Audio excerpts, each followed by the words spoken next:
The best class setup for the MX9 is going to be hybrid mags, rapid fire, long barrel, and then you could either run FMJ or high caliber. And when it comes to perks, you're going to run gung ho and either scavenger or dead silence. It really depends on the lobby and what specialist you're going to choose. Obviously, if you go with crash, you don't really need the scavenger, but it all depends. So that takes care of the best class setup, and now we'll go ahead and move on to some gameplay breakdown. And personally, this is my favorite part of the video, where I actually kind of take you through my thought process, how I'm navigating the map, how I'm maneuvering, so that you have a better idea on how to utilize these class setups so you can actually maximize those kills, minimize those deaths, and overall improve your KD and score per minute. So we'll actually spend a little bit of time on this gameplay, and then we'll go ahead and transition to another gameplay on the new map Masquerade, so you kind of have an idea of how to play these specific maps. So just a quick reminder, if you enjoy the video or find them helpful in any way, please remember to hit that like button. And if you'd like to find your way back to the channel, please remember to hit that subscribe button with notifications on. Currently, it says that 72% of you watching my video currently are not subscribed, but keep on watching my videos on a regular basis. And if you want to double check to see if you're subscribed, go ahead and check that button. If it's red, that means you're not subscribed. You go ahead and click it and it'll turn to gray. So a general rule of thumb for most maps is you're going to want to stick to the outskirts. And this map particularly, you definitely want to stay to the outskirts, because with an SMG,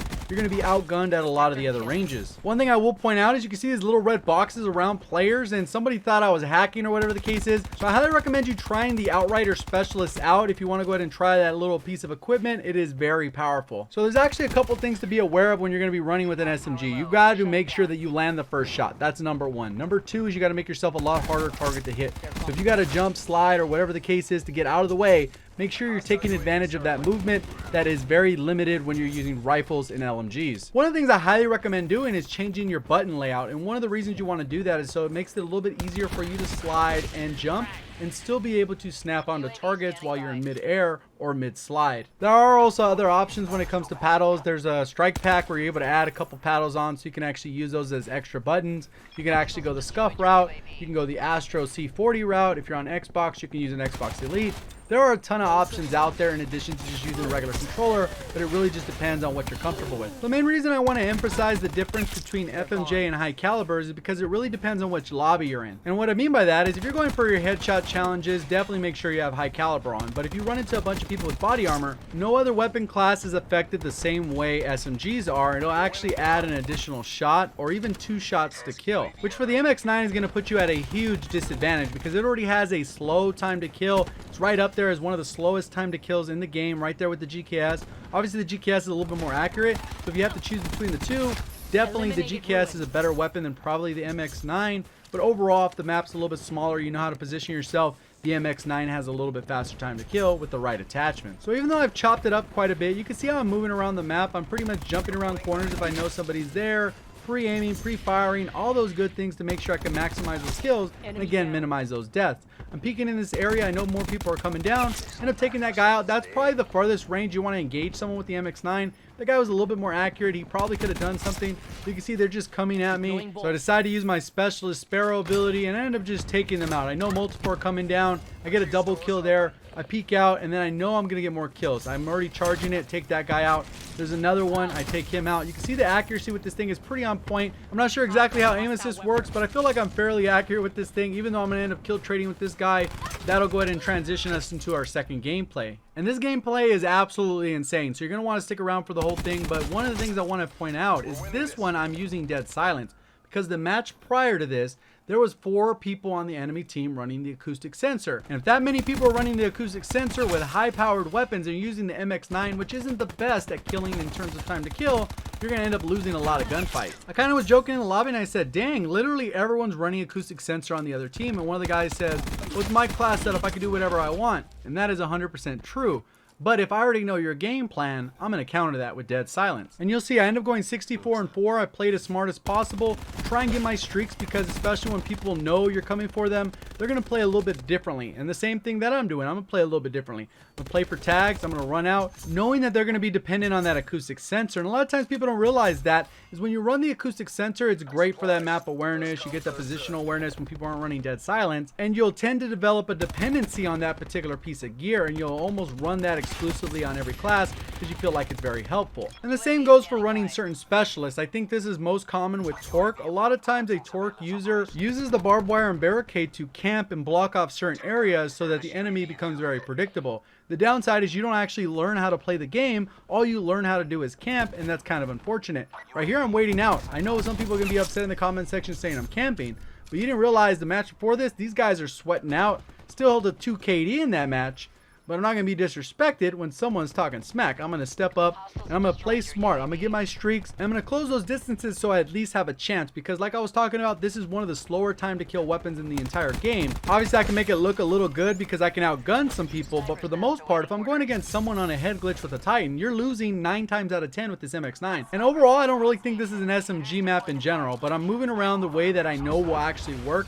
And that's sometimes what people don't do. They don't adjust to the map. They just play however they want. They get shot in the back. This is definitely more of a rifle map and LMG map because a lot of the ranges are pretty far. They're over 25 meters, and that's usually the drop off for most of the SMGs where they're not really viable. So that's always something you need to keep in mind as you navigate around the map. This is a poorly designed map in my opinion. I think it's way too big. You got all these different outskirts. So even though it took me way longer to go all the way around the map, it was the smarter play because then I can actually go for a flank. I take that guy out and spawn. I can see there's a couple people up here distracted. I'm waiting on my time to push. I come around. Looks like the strike team took care of business. So at this point, you can see that the spawns have flipped. I call in that UAV. Once it passes by, I'll have a good indication where everyone's at. And it looks like everyone is on the opposite end of the map. So this kind of ends up being a little bit of a running simulator.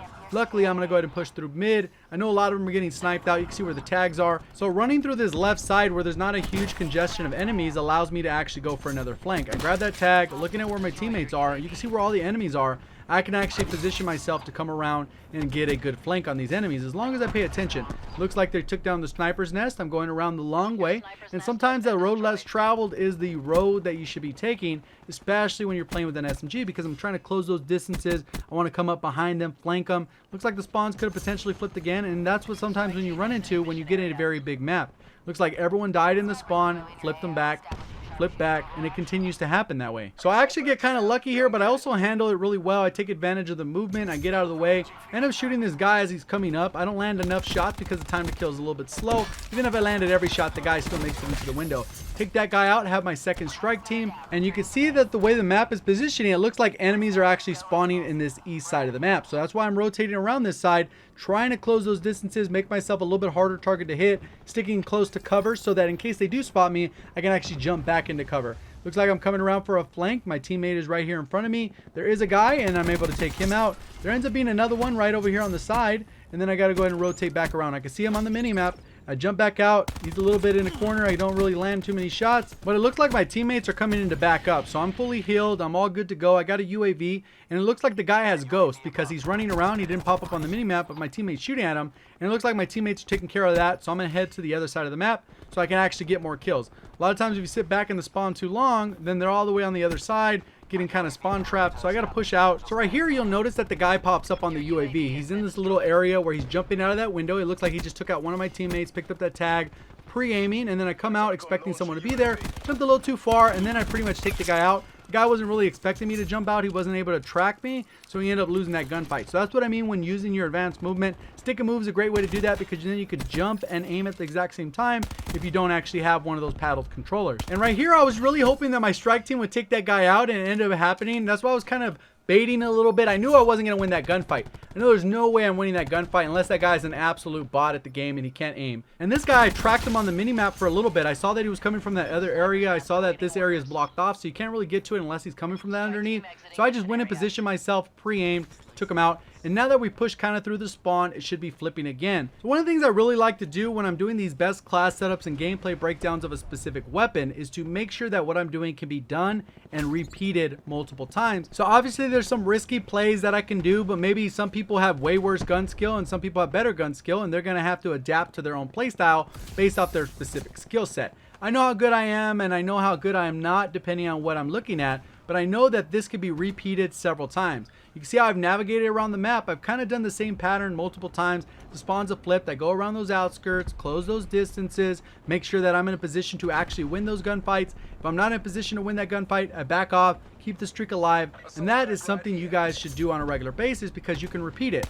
Sometimes I'll get the naysayers in the comment section saying, hey, well, I wish I got lobbies like that. People aren't even shooting back. Whatever the case is, these people are clearly shooting back at me. They're coming at me, but I'm positioning myself in a way that I can actually win those gunfights consistently. And that's something that applies regardless of your skill set. I have plenty of people in my comment section saying they went from a 0.2 KD up to a 1. And then I have other people going from like a 2.5 KD up to like a 4.5 KD. And that's regardless of your skill level. You're going to see some kind of improvement when you watch my videos, There's a lot of things that I'm talking about that maybe you don't realize, whether it comes to the mini-map, strategically position yourself on the map depending on what weapon you're using, what the enemies are using. So right here's a perfect example of me closing that distance. I didn't like that sight line. I come a little bit closer. I see the guys running out. I decided to jump out, catch him off guard, pretty much land my shots, take him out before he even has a chance to draw his weapon. So right here I end up jumping over the guy and I missed him completely. So I end up taking him out, snap around, come to full health. See, that's a lot of times what people don't do either. They re-ego challenge without actually having full health. And a lot of times you're going to lose those gunfights, especially if you have a slow time to kill weapon.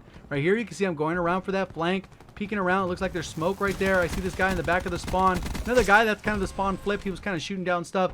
I don't know if he's trying to take down UAVs, but it gets kind of annoying when people are shooting down my UAVs. I need to know where they're at so I can play a little bit faster. A lot of times without that UAV, you got to kind of slow it down. Play for your streaks. You can see I've cycled through, had 3 different strike teams. I'm waiting a little bit to call it in because obviously once you call in a strike team too soon to the next one, it'll automatically kill that previous strike team. So that's everything I need to say about the MX9. Hopefully you guys did enjoy the video. If you did, please remember to hit that like button. And if you're brand new to the channel, want to find your way back, make sure you do subscribe with those notifications on. Make sure you have them always on if you actually want to receive the notifications, because I think by default they're set to occasional. Also, thank you for helping us get the channel over 70,000 subscribers. That is a huge milestone for me. I appreciate all the support.